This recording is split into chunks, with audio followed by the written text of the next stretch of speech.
Olá, turminha do sexto ano. Vamos começar mais uma aula de história hoje. E o tema da nossa aula é a revolta de Niké e a queda do Império Bizantino. Como vimos na aula anterior, com as inovações germânicas, o Império Romano do Ocidente ele chegou ao fim, mas o Império Romano do Oriente resistiu à invasão dos germanos e conseguiu sobreviver por mais de 1000 anos com o nome de Império Bizantino. Graças à excelente localização de sua capital, a cidade de Constantinopla, o Império Bizantino se tornou muito próspero e, durante o governo de Justiniano, houve o restabelecimento da unidade do antigo Império Romano com a reconquista das terras perdidas. Mas essas conquistas custaram muito caro aos bizantinos, pois, para cobrir todos os gastos com a guerra e também a manutenção dos territórios, o imperador ele cobrou altos impostos, causando aí descontentamento e muita revolta. Na aula de hoje nós vamos conhecer um pouquinho sobre os antecedentes da revolta de Niké e outras revoltas populares ocorridas antes do grande cisma do Oriente e também da queda do Império Bizantino. Então, quando a gente fala sobre a revolta de Niké, além do uso da força e também da violência, Justiniano ele procurou dar base legal a seu governo através do Corpus Juris Civilis, que é o Código Justiniano. E milhares de pessoas iam ali ao hipódromo de Constantinopla, né, todos os domingos, assistir às corridas, né, a cavalo, enfim. E no segundo domingo de 532, o hipódromo ele estava lotado e contava aí com a participação de dois grupos que eram partidos, né, políticos e agremiações esportivas ao mesmo tempo. De um lado tinha os verdes, que era o grupo mais popular, e do outro lado tinha os azuis, que era de perfil mais aristocrático. O imperador Justiniano e sua esposa Teodora, eles estavam presentes e torciam aí pelos azuis. Durante o intervalo entre uma corrida e outra, os verdes fizeram uma manifestação contra os altos impostos e também o abuso de autoridade dos funcionários do governo. Mas, para surpresa do imperador, os azuis aderiram à manifestação. A população marchou sobre o Palácio Imperial e, aos gritos de vitória, vitória, que é a palavra que em grego é Niké, daí o nome da revolta de Niké. Então, ao ser ameaçado, Justiniano ele fugiu e levou consigo todo o tesouro real. E, aconselhado por sua esposa Teodora, ele voltou atrás e ordenou uma violenta repressão que fez milhares de mortos e pôs fim à revolta. Mas durante a revolta de Niké, em 532, a igreja de Santa Sofia, que é a mais importante do Império Bizantino, ela foi completamente destruída e, utilizando material vindo de várias partes do mundo, Justiniano a reconstruiu. Em 1936, essa igreja, que é a expressão da arte bizantina, ela foi transformada em um museu e é muito visitada por pessoas de várias partes do mundo. A Igreja de Santa Sofia é um documento do poder e da riqueza dos bizantinos daquele tempo. Agora, como vimos no estudo anterior, os bizantinos eles viviam intensamente o cristianismo. Eles eram muito religiosos e no Império Bizantino os ícones, ou seja, as imagens pintadas e esculpidas de Cristo, da Virgem Maria e dos Santos, eram muito populares e serviam como estímulo à devoção. Os monges que fabricavam essas esculturas, eles enriqueciam muito com essa atividade. Em 726, movido por razões políticas e religiosas, o imperador bizantino Leão XIII, ele acabou proibindo o culto às imagens e ordenou a destruição de todos os ícones em todo o império.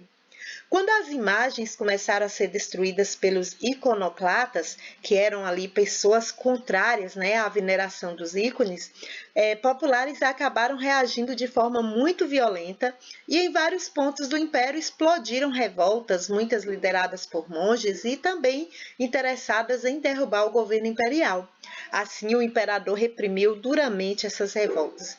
O conflito deu origem aí a uma guerra civil que se prolongou até 843, quando a imperatriz Irene restabeleceu aí o direito de culto às imagens. Então, o imperador ele era muito hostil em relação aos ícones, mas é preciso destacar que os ideais iconoclastas, eles não eram contrários a todos os tipos de imagens, apenas as de Cristo, da Virgem e também dos santos.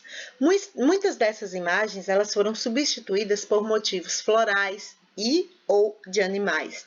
Os iconoclastas, eles mantiveram aí apenas uma categoria de imagem, que era aquela que cultuava a figura do imperador como uma forma de legitimação do poder imperial. Os imperadores, eles exigiam para suas imagens um culto muito tradicional. Assim, aumentavam a sua importância de soberanos, reduzindo a importância da figura de Cristo. Nas moedas, a cruz tradicional ela foi substituída pelo retrato do imperador nos dois lados. As imagens dos reis eram uma forma de imporem o seu poder como soberanos, até mesmo acima de Deus, e eram utilizadas como veículos de propaganda. Falando um pouquinho sobre o cisma e a arte bizantina, como o cristianismo dos bizantinos eles trilhou aí um caminho diferente do cristianismo dos romanos, surgiram aí muitas divergências entre a igreja cristã do Ocidente, que era dirigida pelo Papa, e a igreja cristã do Oriente, que era chefiada pelo patriarca. Assim, ocorreu o cisma do Oriente, a igreja se dividiu em duas, a Igreja Católica Apostólica Romana e a Igreja Cristã Ortodoxa Grega. A arte bizantina, então, recebeu a influência das artes gregas, romana e oriental, mas o que a consagrou foi o fato de ser o primeiro estilo de arte cristã. Os mosaicos, que era aí a expressão máxima da arte bizantina, elas não serviam apenas para embelezar o ambiente, elas visavam, antes de tudo, instruir os fiéis sobre a vida de Cristo, dos apóstolos e também dos imperadores, além de ensinar a Bíblia às pessoas que não sabiam ler. Os sacerdotes bizantinos eram eles que ditavam todas as regras de como fazer uma obra de arte e cabia aos artistas obedecer a essas regras rigorosamente. São Pedro, por exemplo, ele era representado sempre de barba branca e cabelos encaracolados, também brancos. São João Batista era de barba desengrenhada, São Paulo era calvo, Jesus era mostrado vestindo azul e ouro, antes da crucificação, e púrpura e ouro depois da ressurreição. Então, essas regras tornavam aí os personagens perfeitamente reconhecíveis. Mas quando a gente fala de esplendor, a gente também vai falar um pouquinho sobre a queda do Império Bizantino. Então, após o governo de Justiniano, o império ele acabou começando a declinar, mas o processo não foi contínuo.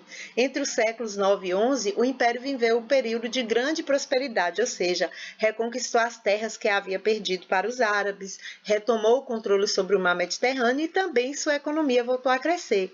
A posição geográfica de Constantinopla, que ficava ali entre a Europa e a Ásia, a existência de ótimos portos em seus territórios, como o de Alexandria no Egito e os da Grécia, e o seu domínio marítimo, ajudam aí a explicar essa prosperidade. E a partir do século XI, no entanto, o Império Bizantino voltou a declinar devido aí aos enormes gastos militares para defender suas fronteiras, que eram ameaçadas por diferentes povos. Depois de sucessivos ataques, em 1453, os turcos otomanos eles conquistaram Constantinopla. Então, usando balas de canhão, armamento moderno, naquela época, eles puseram fim ao Império Bizantino. Então, agora vamos exercitar um pouquinho o que nós aprendemos? Primeiro, em 532, uma revolta popular ocorreu em Constantinopla. Sobre essa revolta, responda. Letra A. Qual é o nome dessa revolta e onde ela ocorreu? Letra B. Quais eram as principais reivindicações? Letra C. Que partidos estavam ali envolvidos nessa revolta e quais grupos cada um deles representava? E a letra D. Qual foi o desfecho dessa revolta? A questão 2 diz assim: por que o imperador bizantino Leão XIII ele proibiu o culto às imagens? Terceira questão: quem eram os iconoclastas e o que eles faziam? E como a população reagiu a tudo isso? A quarta questão, vocês vão observar essa imagem que está aqui ao lado, que é a imagem de um mosaico representando o imperador Justiniano. E aí a letra A, você vai descrever os detalhes do que você vê na imagem. A letra B, por que os iconoclastas eles mantiveram apenas a imagem do imperador? E a letra C, porque os imperadores exigiam para as suas imagens um culto tradicional. A quinta questão, a arte bizantina ela é considerada o primeiro estilo da arte cristã, com destaque aí aos mosaicos que tinham temas religiosos. Então, qual era a finalidade dos mosaicos? A sexta questão, para fazer uma obra de arte, os artistas eles eram orientados pelos sacerdotes bizantinos. De acordo com as regras dos sacerdotes, como eram representadas as figuras dos santos. A sétima questão, quais foram as razões que levaram ao declínio do Império Bizantino. A oitava questão, as bases para a criação dos mosaicos bizantinos eram as figuras geométricas. Então, que tal usar sua criatividade e produzir aí um mosaico? Você pode escolher a imagem de objetos, de flores ou também de animais. E para essa atividade, você vai precisar de pedaços de papel colorido, né? Caso você não tenha, você pode pintar uma folha em branco com lápis de cor de sua preferência. Depois você vai desenhar as figuras geométricas no papel, como quadrados, triângulos ou retângulos, e em seguida recortar e montar a imagem que você escolheu e cole numa folha de caderno ou pedaço de papelão. Depois que você fizer isso, você apresente a sua arte para todos nós. E eu vou deixar uma dica: clique no link abaixo e veja algumas ideias de mosaico. É isso aí, turminha. Até mais. Tchau, tchau.